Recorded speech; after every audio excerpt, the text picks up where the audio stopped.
وما أصابكم من مصيبة فبما كسبت أيديكم ويعفو عن كثير وما أنتم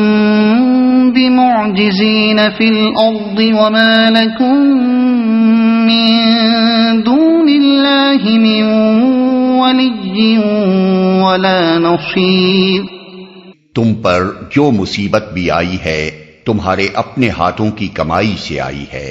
اور بہت سے قصوروں سے وہ ویسے ہی درگزر کر جاتا ہے. تم زمین میں اپنے خدا کو عاجز کر دینے والے نہیں ہو، اور اللہ کے مقابلے میں تم کوئی حامی و ناصر نہیں رکھتے، اور بہت سے قصوروں سے وہ ویسے ہی درگزر کر جاتا ہے. واضح رہے کہ یہاں تمام انسانی مصائب کی وجہ بیان نہیں کی جا رہی ہے، بلکہ روح سخن ان لوگوں کی طرف ہے جو اس وقت مکہ معظمہ میں کفر و نافرمانی کا ارتکاب کر رہے تھے. ان سے فرمایا جا رہا ہے کہ اگر اللہ تمہارے سارے قصوروں پر گرفت کرتا تو تمہیں جیتا ہی نہ چھوڑتا، لیکن یہ مصائب جو تم پر نازل ہوئے ہیں غالباً اشارہ ہے مکے کے قحط کی طرف. یہ محض بطور تنبیہ ہیں تاکہ تم ہوش میں آؤ اور اپنے اعمال کا جائزہ لے کر دیکھو کہ اپنے رب کے مقابلے میں تم نے کیا روش اختیار کر رکھی ہے، اور یہ سمجھنے کی کوشش کرو کہ جس خدا سے تم بغاوت کر رہے ہو اس کے مقابلے میں تم کتنے بے بس ہو، اور یہ جانو کہ جنہیں تم اپنا ولی و کارساز بنائے بیٹھے ہو، جن طاقتوں پر تم نے بھروسہ کر رکھا ہے، وہ اللہ کی پکڑ سے بچانے میں تمہارے کسی کام نہیں آ سکتی. مزید توضیح کے لیے بیان کر دینا بھی ضروری ہے کہ جہاں تک مومن مخلص کا تعلق ہے اس کے لیے اللہ کا قانون اس سے مختلف ہے. اس پر جو تکلیفیں اور مصیبتیں بھی آتی ہیں وہ سب اس کے گناہوں اور خطاؤں اور کوتاہیوں کا کفارہ بنتی چلی جاتی ہیں. حدیث صحیح میں ہے کہ ما یصیب المسلم من نصب ولا وصب ولا ہم ولا حزن ولا اذن ولا غم حتی الشوکۃ یشاکھها الا کفر اللہ بہا من خطایاہ. بخاری و مسلم. مسلمان کو جو رنج اور دکھ اور فکر اور غم اور تکلیف اور پریشانی بھی پیش آتی ہے، حتیٰ کہ ایک کانٹا بھی اگر اس کو چبھتا ہے تو اللہ اس کو اس کی کسی نہ کسی خطا کا کفارہ بنا دیتا ہے. رہے وہ مصائب جو اللہ کی راہ میں اس کا کلمہ بلند کرنے کے لیے کوئی مومن برداشت کرتا ہے تو وہ محض کوتاہیوں کا کفارہ ہی نہیں ہوتے بلکہ اللہ کے ہاں ترقی درجات کا ذریعہ بھی بنتے ہیں. ان کے بارے میں یہ تصور کرنے کی کوئی گنجائش نہیں ہے کہ وہ گناہوں کی سزا کے طور پر نازل ہوتے ہیں. وَمِنْ آيَاتِهِ الْجَوَارِ فِي الْبَحْرِ كَالْأَعْلَامِ إِنْ يَشَأْ يُسْكِنِ الرِّيحَ فَيَظْلَلْنَ رَوَاكِدَ عَلَى ظَهْرِهِ إِنَّ فِي ذَلِكَ لَآيَاتٍ لِكُلِّ صَبَّارٍ شَكُورٍ أَوْ يُوبِقْهُنَّ بِمَا كَسَبُوا وَيَعْفُ عَنْ كَثِيرٍ وَيَعْلَمَ الَّذِينَ يُجَادِلُونَ فِي آيَاتِنَا مَا لَهُم مِّن مَّحِيصٍ. اس کی نشانیوں میں سے ہیں یہ جہاز جو سمندر میں پہاڑوں کی طرح نظر آتے ہیں. اللہ جب چاہے ہوا کو ساکن کر دے اور یہ سمندر کی پیٹھ پر کھڑے کے کھڑے رہ جائیں. اس میں بڑی نشانیاں ہیں ہر اس شخص کے لیے جو کمال درجہ صبر و شکر کرنے والا ہو، یا ان پر سوار ہونے والوں کے بہت سے گناہوں سے درگزر کرتے ہوئے ان کے چند ہی کرتوتوں کی پاداش میں انہیں ڈبو دے، اور اس وقت ہماری آیات میں جھگڑے کرنے والوں کو پتہ چل جائے کہ ان کے لیے کوئی جائے پناہ نہیں ہے. صبر و شکر کرنے والا ہو. صبر کرنے والے سے مراد وہ شخص ہے جو اپنے نفس کو قابو میں رکھے اور اچھے اور برے تمام حالات میں بندگی کے رویے پر ثابت قدم رہے، جس کا حال یہ نہ ہو کہ اچھا وقت آئے تو اپنی ہستی کو بھول کر خدا سے باغی اور بندوں کے حق میں ظالم بن جائے، اور برا وقت آ جائے تو دل چھوڑ بیٹھے اور ہر ذلیل سے ذلیل حرکت کرنے پر اتر آئے۔ شکر کرنے والے سے مراد وہ شخص ہے جسے تقدیر الہی خواہ کتنا ہی اونچا اٹھا لے جائے، وہ اسے اپنا کمال نہیں بلکہ اللہ کا احسان ہی سمجھتا رہے، اور وہ خواہ کتنا ہی نیچے گرا دیا جائے،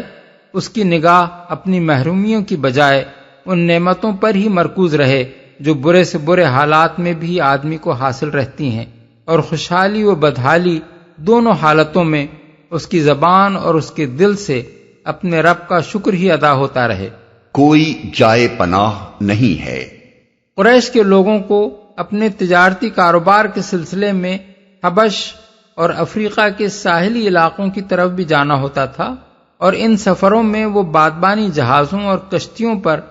بحر احمر سے گزرتے تھے،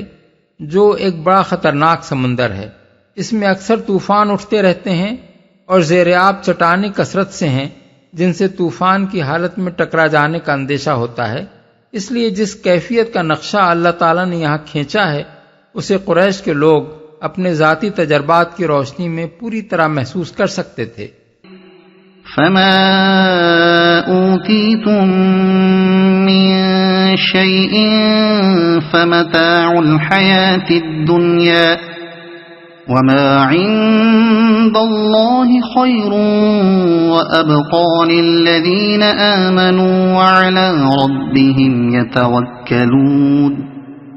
والذین یجتنبون کبائر الإثم والفواحش وإذا ما غضبوا هم یغفرون۔ جو کچھ بھی تم لوگوں کو دیا گیا ہے وہ محض دنیا کی چند روزہ زندگی کا سر و سامان ہے، اور جو کچھ اللہ کے ہاں ہے وہ بہتر بھی ہے اور پائیدار بھی۔ وہ ان لوگوں کے لیے ہے جو ایمان لائے ہیں اور اپنے رب پر بھروسہ کرتے ہیں، جو بڑے بڑے گناہوں اور بے حیائی کے کاموں سے پرہیز کرتے ہیں، اور اگر غصہ آ جائے تو درگزر کر جاتے ہیں۔ چند روزہ زندگی کا سر و سامان ہے، یعنی یہ کوئی ایسی چیز نہیں ہے جس پر آدمی پھول جائے۔ بڑی سے بڑی دولت بھی جو دنیا میں کسی شخص کو ملی ہے ایک تھوڑی سی مدت ہی کے لیے ملی ہے، چند سال وہ اس کو برت لیتا ہے اور پھر سب کچھ چھوڑ کر دنیا سے خالی ہاتھ رخصت ہو جاتا ہے۔ پھر وہ دولت بھی چاہے بہی کھاتوں میں کتنی ہی بڑی ہو، عملاً اس کا ایک قلیل سا حصہ ہی آدمی کے اپنے استعمال میں آتا ہے۔ اس مال پر اترانا کسی ایسے انسان کا کام نہیں ہے جو اپنی اور اس مال و دولت کی اور خود اس دنیا کی حقیقت کو سمجھتا ہو۔ بہتر بھی ہے اور پائیدار بھی، یعنی وہ دولت اپنی نوعیت و کیفیت کے لحاظ سے بھی اعلیٰ درجے کی ہے، اور پھر وقتی و عارضی بھی نہیں ہے بلکہ ابدی اور لازوال ہے۔ اپنے رب پر بھروسہ کرتے ہیں۔ اللہ پر توکل کو یہاں ایمان لانے کا لازمی تقاضا اور آخرت کی کامیابی کے لیے ایک ضروری وصف قرار دیا گیا ہے۔ توکل کے معنی یہ ہیں کہ اولاً آدمی کو اللہ تعالیٰ کی رہنمائی پر کامل اعتماد ہو، اور وہ یہ سمجھے کہ حقیقت کا جو علم، اخلاق کے جو اصول، حلال و حرام کے جو حدود، اور دنیا میں زندگی بسر کرنے کے لیے جو قواعد و ضوابط اللہ نے دیے ہیں وہی برحق ہیں، اور انہی کی پیروی میں انسان کی خیر ہے۔ ثانیاً آدمی کا بھروسہ اپنی طاقت، قابلیت، اپنے ذرائع و وسائل، اپنی تدابیر اور اللہ کے سوا دوسروں کی امداد و اعانت پر نہ ہو، بلکہ وہ پوری طرح یہ بات ذہن نشین رکھے کہ دنیا اور آخرت کے ہر معاملے میں اس کی کامیابی کا اصل انحصار اللہ کی توفیق و تائید پر ہے، اور اللہ کی توفیق و تائید کا وہ اسی صورت میں مستحق ہو سکتا ہے جب وہ اس کی رضا کو مقصود بنا کر اس کے مقرر کیے ہوئے حدود کی پابندی کرتے ہوئے کام کرے۔ ثالثاً آدمی کو ان وعدوں پر پورا بھروسہ ہو جو اللہ تعالیٰ نے ایمان و عمل صالح کا رویہ اختیار کرنے والے اور باطل کے بجائے حق کے لیے کام کرنے والے بندوں سے کیے ہیں، اور انہی وعدوں پر اعتماد کرتے ہوئے وہ ان تمام فوائد اور منافع اور لذائذ کو لات مار دے جو باطل کی راہ پر جانے کی صورت میں اسے حاصل ہوتے نظر آتے ہوں، اور ان سارے نقصانات اور تکلیفوں اور محرومیوں کو انگیز کر جائے جو حق پر استقامت کی وجہ سے اس کے نصیب میں آئیں۔ توکل کے معنی کی اس تشریح سے یہ بات واضح ہو جاتی ہے کہ ایمان کے ساتھ اس کا کتنا گہرا تعلق ہے، اور اس کے بغیر جو ایمان محض خالی خولی اعتراف و اقرار کی حد تک ہو، اس سے وہ شاندار نتائج کیوں نہیں حاصل ہو سکتے جن کا وعدہ ایمان لا کر توکل کرنے والوں سے کیا گیا ہے۔ درگزر کر جاتے ہیں، یعنی وہ غسیل اور جھلے نہیں ہوتے بلکہ نرمخو اور دھیمے مزاج کے لوگ ہوتے ہیں۔ ان کی سرشت انتقامی نہیں ہوتی بلکہ وہ بندگان خدا سے درگزر اور چشم پوشی کا معاملہ کرتے ہیں، اور کسی بات پر غصہ آ بھی جاتا ہے تو اسے پی جاتے ہیں۔ یہ وصف انسان کی بہترین صفات میں سے ہے جسے قرآن مجید میں نہایت قابل تعریف قرار دیا گیا ہے۔ سورہ آل عمران آیت 134، اور رسول اللہ صلی اللہ علیہ وسلم کی کامیابی کے بڑے اسباب میں شمار کیا گیا ہے۔ آل عمران 159۔ حدیث میں حضرت عائشہ کا بیان ہے کہ ما انتقم رسول اللہ صلی اللہ علیہ وسلم لنفسہ فی شیء قط الا ان تنتہک حرمت اللہ، بخاری و مسلم۔ رسول اللہ صلی اللہ علیہ وسلم نے کبھی اپنی ذات کے لیے انتقام نہیں لیا، البتہ جب اللہ کی حرمتوں میں سے کسی حرمت کی ہتک کی جاتی تب آپ سزا دیتے تھے۔ والذین استجابوا لربهم وأقاموا الصلاة وأمرهم شورى بينهم ومما رزقناهم ينفقون والذين إذا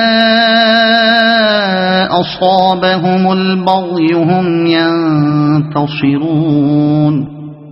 جو اپنے رب کا حکم مانتے ہیں، نماز قائم کرتے ہیں، اپنے معاملات آپس کے مشورے سے چلاتے ہیں، ہم نے جو کچھ بھی رزق انہیں دیا ہے اس میں سے خرچ کرتے ہیں، اور جب ان پر زیادتی کی جاتی ہے تو اس کا مقابلہ کرتے ہیں، رب کا حکم مانتے ہیں۔ لفظی ترجمہ ہوگا اپنے رب کی پکار پر لبیک کہتے ہیں، یعنی جس کام کے لیے بھی اللہ بلاتا ہے اس کے لیے دوڑ پڑتے ہیں، اور جس چیز کی بھی اللہ دعوت دیتا ہے اسے قبول کرتے ہیں۔ معاملات آپس کے مشورے سے چلاتے ہیں۔ اس چیز کو یہاں اہل ایمان کی بہترین صفات میں شمار کیا گیا ہے، اور سورہ آل عمران کی آیت 159 میں اس کا حکم دیا گیا ہے۔ اس بنا پر مشاورت اسلامی طرز زندگی کا ایک اہم ستون ہے، اور مشورے کے بغیر اجتماعی کام چلانا نہ صرف جاہلیت کا طریقہ ہے بلکہ اللہ کے مقرر کیے ہوئے ضابطے کی صریح خلاف ورزی ہے۔ مشاورت کو اسلام میں یہ اہمیت کیوں دی گئی ہے، اس کے وجوہ پر اگر غور کیا جائے تو 3 باتیں واضح طور پر ہمارے سامنے آتی ہیں۔ ایک یہ کہ جس معاملے کا تعلق 2 یا زائد آدمیوں کے مفاد سے ہو، اس میں کسی ایک شخص کا اپنی رائے سے فیصلہ کر ڈالنا اور دوسرے متعلق اشخاص کو نظر انداز کر دینا زیادتی ہے۔ مشترک معاملات میں کسی کو اپنی منمانی چلانے کا حق نہیں ہے۔ انصاف کا تقاضا یہ ہے کہ ایک معاملہ جتنے لوگوں کے مفاد سے تعلق رکھتا ہو اس میں ان سب کی رائے لی جائے، اور اگر وہ کسی بہت بڑی تعداد سے متعلق ہو تو ان کے معتمد علیہ نمائندوں کو شریک مشورہ کیا جائے۔ دوسرے یہ کہ انسان مشترک معاملات میں اپنی منمانی چلانے کی کوشش یا تو اس وجہ سے کرتا ہے کہ وہ اپنی ذاتی اغراض کے لیے دوسروں کا حق مارنا چاہتا ہے، یا پھر اس کی وجہ یہ ہوتی ہے کہ وہ اپنے آپ کو بڑی چیز اور دوسروں کو حقیر سمجھتا ہے۔ اخلاقی حیثیت سے یہ دونوں صفات یکساں قبیح ہیں، اور مومن کے اندر ان میں سے کسی صفت کا شائبہ بھی نہیں پایا جا سکتا۔ مومن نہ خود غرض ہوتا ہے کہ دوسروں کے حقوق پر دست درازی کر کے خود ناجائز فائدہ اٹھانا چاہے، اور نہ وہ متکبر اور خود پسند ہوتا ہے کہ اپنے آپ ہی کو عقل کل اور علیم و خبیر سمجھے۔ تیسرے یہ کہ جن معاملات کا تعلق دوسروں کے حقوق اور مفاد سے ہو ان میں فیصلہ کرنا ایک بہت بڑی ذمہ داری ہے۔ کوئی شخص جو خدا سے ڈرتا ہو اور یہ جانتا ہو کہ اس کی کتنی سخت جواب دہی اسے اپنے رب کے سامنے کرنی پڑے گی، کبھی اس بھاری بوجھ کو تنہا اپنے سر لینے کی جرت نہیں کر سکتا۔ اس طرح کی جرتیں صرف وہی لوگ کرتے ہیں جو خدا سے بے خوف اور آخرت سے بے فکر ہوتے ہیں۔ خدا ترس اور آخرت کی باز پرس کا احساس رکھنے والا آدمی تو لازماً یہ کوشش کرے گا کہ ایک مشترک معاملہ جن سے بھی متعلق ہو ان سب کو یا ان کے بھروسے کے نمائندوں کو اس کا فیصلہ کرنے میں شریک مشورہ کرے تاکہ زیادہ سے زیادہ صحیح اور بے لاگ اور مبنی بر انصاف فیصلہ کیا جا سکے، اور اگر نادانستہ کوئی غلطی ہو بھی جائے تو تنہا کسی ایک ہی شخص پر اس کی ذمہ داری نہ آ پڑے۔ یہ 3 وجوہ ایسے ہیں جن پر اگر آدمی غور کرے تو اس کی سمجھ میں یہ بات اچھی طرح آ سکتی ہے کہ اسلام جس اخلاق کی انسان کو تعلیم دیتا ہے، مشورہ اس کا لازمی تقاضا ہے، اور اس سے انحراف ایک بہت بڑی بد اخلاقی ہے جس کی اسلام کبھی اجازت نہیں دے سکتا۔ اسلامی طرز زندگی یہ چاہتا ہے کہ مشاورت کا اصول ہر چھوٹے بڑے اجتماعی معاملے میں برتا جائے۔ گھر کے معاملات ہوں تو ان میں میاں اور بیوی باہم مشورے سے کام کریں، اور بچے جب جوان ہو جائیں تو انہیں بھی شریک مشورہ کیا جائے۔ خاندان کے معاملات ہوں تو ان میں کنبے کے سب عاقل و بالغ افراد کی رائے لی جائے۔ ایک قبیلہ یا برادری یا بستی کے معاملات ہوں اور سب لوگوں کا شریک مشورہ ہونا ممکن نہ ہو تو ان کا فیصلہ کوئی ایسی پنچایت یا مجلس کرے جس میں کسی متفق علیہ طریقے کے مطابق تمام متعلق لوگوں کے معتمد علیہ نمائندے شریک ہوں۔ ایک پوری قوم کے معاملات ہوں تو ان کے چلانے کے لیے قوم کا سربراہ سب کی مرضی سے مقرر کیا جائے، اور وہ قومی معاملات کو ایسے صاحب رائے لوگوں کے مشورے سے چلائے جن کو قوم قابل اعتماد سمجھتی ہو، اور وہ اسی وقت تک سربراہ رہے جب تک قوم خود اسے اپنا سربراہ بنائے رکھنا چاہے۔ کوئی ایماندار آدمی زبردستی قوم کا سربراہ بننے اور بنے رہنے کی خواہش یا کوشش نہیں کر سکتا، نہ یہ فریب کاری کر سکتا ہے کہ پہلے بزور قوم کے سر پر مسلط ہو جائے اور پھر جبر کے تحت لوگوں کی رضامندی طلب کرے، اور نہ اس طرح کی چالیں چل سکتا ہے کہ اس کو مشورہ دینے کے لیے لوگ اپنی آزاد مرضی سے اپنی پسند کے نمائندے نہیں بلکہ وہ نمائندے منتخب کریں جو اس کی مرضی کے مطابق رائے دینے والے ہوں۔ ایسی ہر خواہش صرف اس نفس میں پیدا ہوتی ہے جو نیت کی خرابی سے ملوث ہو، اور اس خواہش کے ساتھ امرہم شورا بینہم کی ظاہری شکل بنانے اور اس کی حقیقت غائب کر دینے کی کوششیں صرف وہی شخص کر سکتا ہے جسے خدا اور خلق دونوں کو دھوکہ دینے میں کوئی باک نہ ہو۔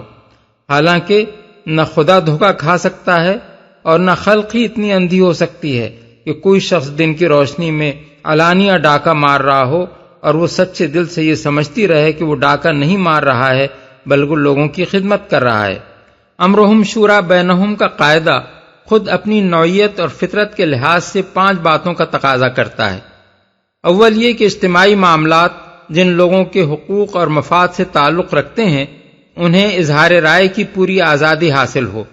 اور وہ اس بات سے پوری طرح باخبر رکھے جائیں کہ ان کے معاملات فی الواقع کس طرح چلائے جا رہے ہیں، اور انہیں اس امر کا بھی پورا حق حاصل ہو کہ اگر وہ اپنے معاملات کی سربراہی میں کوئی غلطی یا خامی یا کوتاہی دیکھیں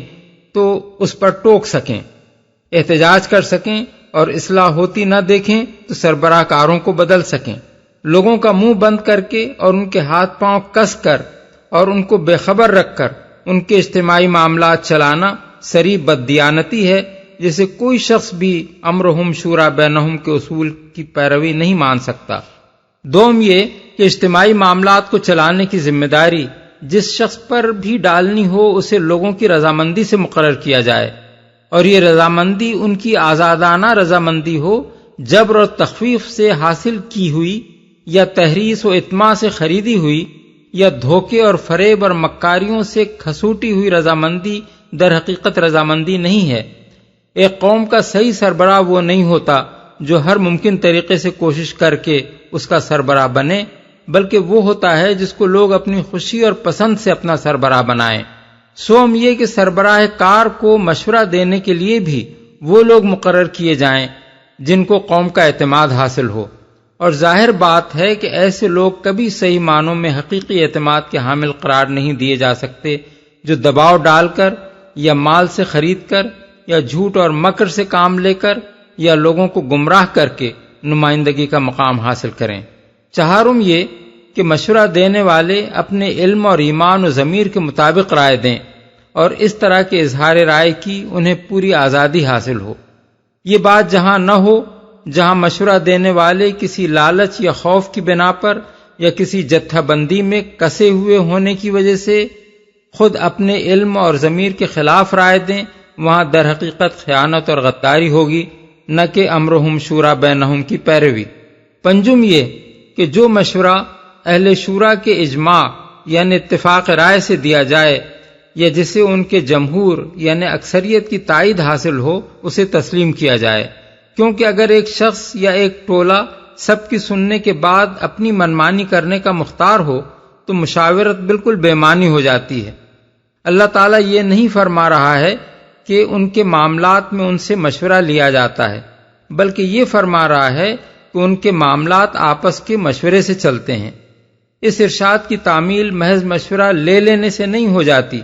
بلکہ اس کے لیے ضروری ہے کہ مشاورت میں اجماع یا اکثریت کے ساتھ جو بات طے ہو اسی کے مطابق معاملات چلیں۔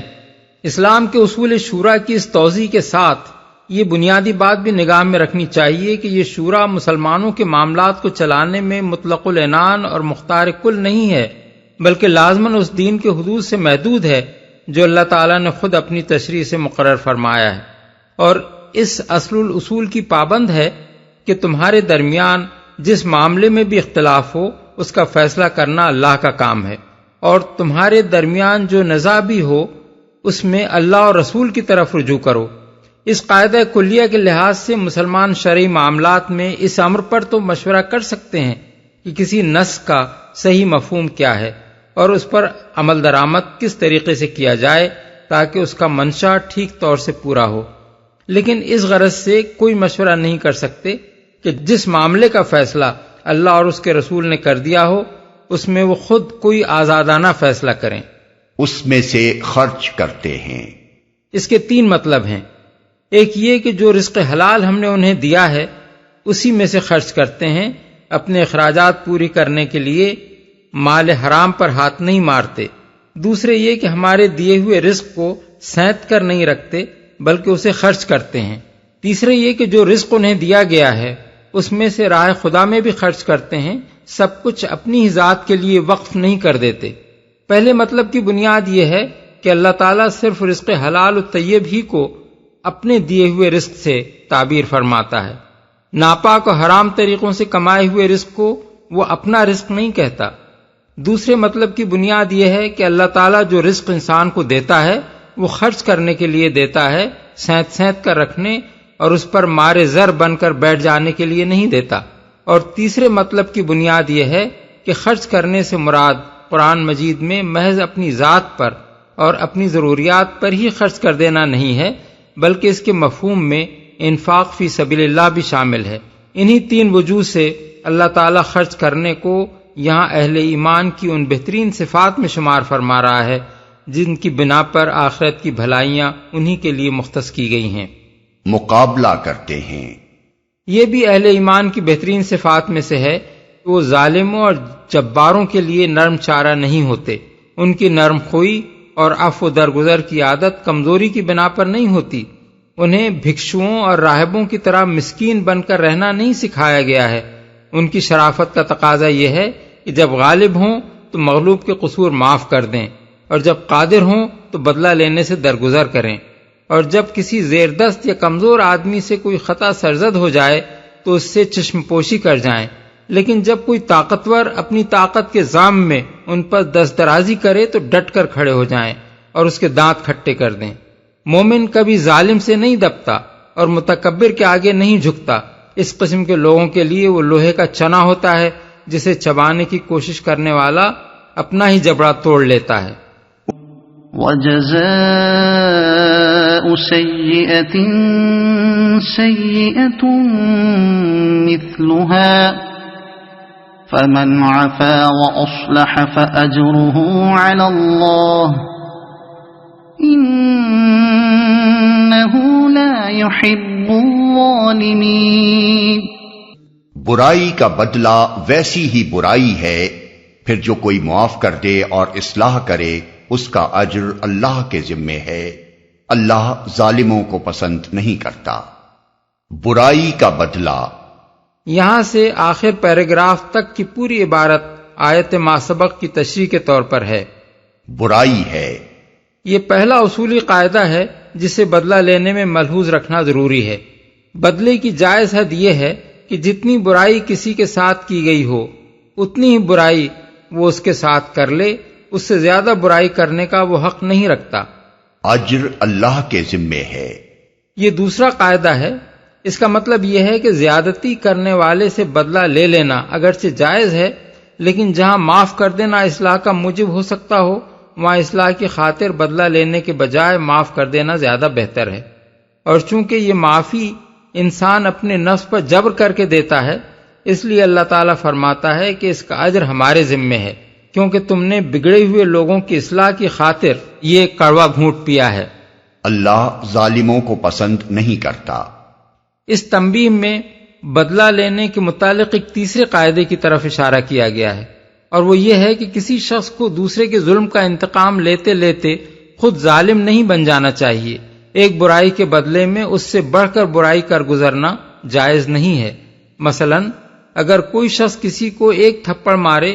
تو وہ اسے ایک ہی تھپڑ مار سکتا ہے، لات گھونسوں کی اس پر بارش نہیں کر سکتا۔ اسی طرح گناہ کا بدلہ گناہ کی صورت میں لینا درست نہیں ہے۔ مثلا کسی شخص کے بیٹے کو اگر کسی ظالم نے قتل کیا ہے تو اس کے لیے یہ جائز نہیں ہے کہ جا کر اس کے بیٹے کو قتل کر دے، یا کسی شخص کی بہن یا بیٹی کو اگر کسی کمینہ انسان نے خراب کیا ہے تو اس کے لیے یہ حلال نہیں ہو جائے گا کہ وہ اس کی بیٹی یا بہن سے زنا کرے۔ وَلَمَنِ انتصر بعد ظلمه فأولئك ما عليهم من سبيل إنما السبيل على الذين يظلمون الناس ويبغون في الأرض بغير الحق أولئك لهم عذاب أليم وَلَمَن صَبَرَ وَغَفَرَ إِنَّ ذَلِكَ لَمِنْ عَزْمِ الْأُمُورِ۔ اور جو لوگ ظلم ہونے کے بعد بدلہ لیں ان کو ملامت نہیں کی جا سکتی۔ ملامت کے مستحق تو وہ ہیں جو دوسروں پر ظلم کرتے ہیں اور زمین میں ناحق زیادتیاں کرتے ہیں، ایسے لوگوں کے لیے دردناک عذاب ہے۔ البتہ جو شخص صبر سے کام لے اور درگزر کرے تو یہ بڑی اولو العزمی کے کاموں میں سے ہے۔ واضح رہے کہ ان آیات میں اہل ایمان کی جو صفات بیان کی گئی ہیں وہ اس وقت عملاً رسول اللہ صلی اللہ علیہ وسلم اور آپ کے اصحاب کی زندگیوں میں موجود تھیں، اور کفار مکہ اپنی آنکھوں سے ان کو دیکھ رہے تھے۔ اس طرح اللہ تعالیٰ نے دراصل کفار کو یہ بتایا ہے کہ دنیا کی چند روزہ زندگی بسر کرنے کا جو سر و سامان پا کر تم آپے سے باہر ہوئے جاتے ہو، اصل دولت وہ نہیں ہے، بلکہ اصل دولت یہ اخلاق اور اوصاف ہیں جو قرآن کے رہنمائی قبول کر کے تمہارے ہی معاشرے کے ان مومنوں نے اپنے اندر پیدا کیے ہیں۔